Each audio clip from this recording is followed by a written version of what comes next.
Assalamualaikum warahmatullahi wabarakatuh. Sabalul khair, kaifa. Hai teman-teman, hari ini Ana mau nge-review sebuah buku yang berjudul Buku Tawa Anisa. Ini buku dari Sri KKPK loh, penulisnya Nabila Ulami Alia. Penulisnya masih kecil, keren, penerbit Darmizan. Tahun terbitnya 2011, jumlah halamannya 160. Lumayan tipis, jadi bacanya cepat kelar. Sinopsis isi buku dan alur ceritanya.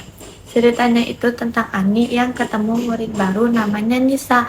Aneh banget, baru kenalan 1 jam mereka langsung klik dan jadi sahabat akrab. Gimana enggak? Nisa mirip banget sama Ani sampai teman-teman yang lain pada iri deh. Terus bagian serunya dimulai waktu mereka liburan ke rumah nenek Ani di Takengon, Aceh Tengah di sana.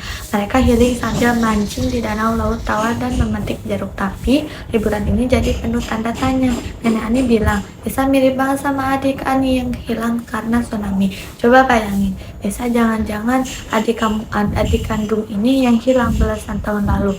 Wih, bikin penasaran banget. Alur ceritanya tuh seru, ada misterinya, tapi juga sangat karena tentang persahabatan dan keluarga. Analisis tokoh dan karakter. Ani itu orangnya baik, cepat akrab, tapi dia tuh penasaran banget sama adiknya yang hilang. Dia sayang banget sama Nisa, sahabat barunya. Nisa, orang karakternya Syariah, easy, tapi menyimpan rahasia besar tentang masa lalunya. Dia yang jadi kunci dari semua misteri di cerita ini. Keluarga Ani family goals banget. Mereka penyayang dan berusaha banget menerima Nisa. Intinya buku ini gak cuma cerita persahabatan biasa, ada drama dan teka-teki tentang tsunami Aceh yang bikin kita ikut deg-degan. Penulisnya keren banget, bisa mix antara cerita santai anak-anak dengan isu yang cukup serius kayak begini. Tema dan pesan moral. Tema utama adalah misteri keluarga yang terpisah gara-gara bencana alam, tapi ditemukan lagi karena persahabatan. Pesan moral yang aku tangkap. 1. Jangan putus asa. Walaupun ada musibah besar, kita harus tetap punya harapan buat ketemu lagi orang yang kita sayang. 2. Keluarga itu nomor 1. Ikatan keluarga itu kuat banget, gak akan hilang meskipun jarak memisahkan. 3. Hargai persahabatan. Sahabat sejati itu bisa datang kapan aja, dan mereka bisa kasih kita banyak kejutan. Gaya bahasa dan kutipan favorit. Gaya bahasa. Nah, penulisnya masih kecil juga, gaya bahasanya santai banget, kayak kita ngobrol sehari-hari. Jadi bacanya gampang dan cepat paham. Istilah-istilahnya juga mudah dicerna. Pokoknya relate banget deh sama obrolan anak-anak. Kutipan favorit. Anggap aja kamu suka bagian ini ya, karena isinya bikin penasaran.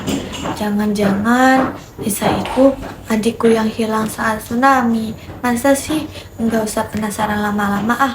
Yuk temukan jawaban dari novel seru ini. Kelebihan dan kekurangan. Kelebihan. Pros. 1. Ceritanya anti mainstream. Jarang ada cerita anak yang bahas tsunami Aceh sekaligus misteri kayak gini. Keren. 2. Penulisnya inspiring. Penulisnya masih muda, jadi kita sebagai pembaca muda ikutan semangat buat tulis. 3. Bikin penasaran. Alurnya dibuat menggantung di beberapa bagian, jadi kita nggak mau berhenti baca sebelum tahu endingnya. Kekurangan. 4. Mungkin agak cepat selesai karena halamannya cuma 160. Bagian ending atau penyelesaian misterinya bisa jadi terasa terlalu cepat buat yang suka cerita detail. 5. Tokoh pendukung kurang dieksplor, fokusnya cuma di Ani dan Nisa. Tokoh lain kayak teman-teman mereka kurang diceritain lebih dalam. Kesimpulan dan rekomendasi. Kesimpulan. Secara keseluruhan, Tawa Anisa itu buku yang worth it banget buat dibaca. Ceritanya fresh, bikin terharu, dan ada pesan moralnya yang kena banget. Penulisannya sukses bikin kita ikutan merasakan betapa berharganya keluarga dan persahabatan. Rekomendasi. Aku rekomendasiin banget buat buku ini buat teman-teman yang lagi cari novel ringan tapi seru, yang suka cerita persahabatan yang ada twist misterinya, yang mau baca buku sambil dapat wawasan tentang daerah Aceh. Pokoknya buku ini recommended banget. Sekian review buku dari Nahla. Wassalamualaikum warahmatullahi wabarakatuh.